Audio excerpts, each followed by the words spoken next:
757 000 manifestants ce mardi 7 février dans toute la France selon le ministère de l'Intérieur, 2 millions selon la CGT.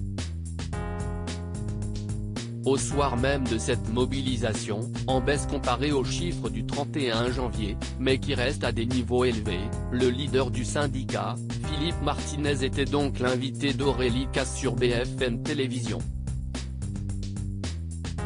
Sur le plateau de la chaîne d'information, le journaliste spécialisé en économie, Emmanuel Leschypre était également présent, venu avec un texte qu'il souhaitait lire à Philippe Martinez.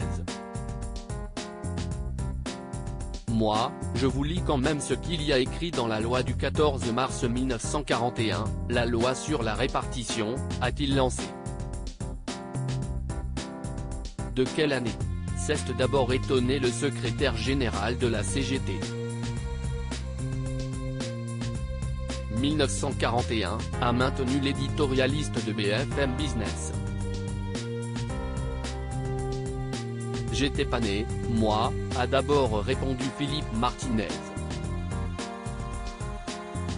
Avant de lancer E41. Mais dans l'immédiat, Emmanuel Leschypre a semblé ne pas avoir entendu la petite mise en garde de l'invité de BFM Télévision au sujet de l'époque sombre lors de laquelle ce texte a été adopté. Lorsque le nombre de retraités croît avec l'élévation de l'âge moyen de la population, le service massif des pensions impose un fardeau insupportable aux éléments productifs, a-t-il lu. En 1941, je pense que la France n'était pas dans son meilleur. Lui a rappelé Philippe Martinez avec une certaine gravité.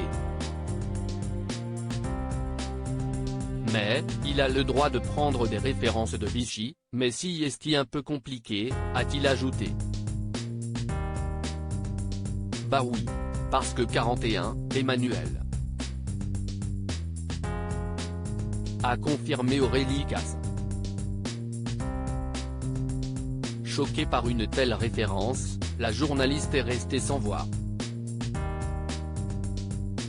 Tout ça pour dire que, a essayé de terminer Emmanuel Leschypre, aussitôt coupé par Philippe Martinez, dites-le, mais je tenais à faire cette précision. Je vérifierai, a conclu l'éditorialiste depuis très critiqué sur les réseaux sociaux. Un précédent lors du Covid. Emmanuel Leschypre n'est pas à sa première polémique. Pensant son micro fermé, en avril 2020, le journaliste avait lancé Ils enterrent des Pokémon alors des images d'un hommage aux victimes chinoises du Covid étaient diffusées sur l'antenne de BFM Télévision.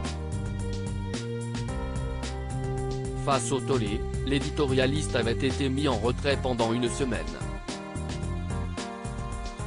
Sur les réseaux sociaux, il avait reconnu une remarque totalement déplacée pendant la diffusion d'un hommage aux victimes du virus en Chine. Ces propos inappropriés ont été diffusés à l'antenne alors que je pensais les micros fermés. Je tiens sincèrement à m'en excuser, avait-il déclaré sur la chaîne d'information.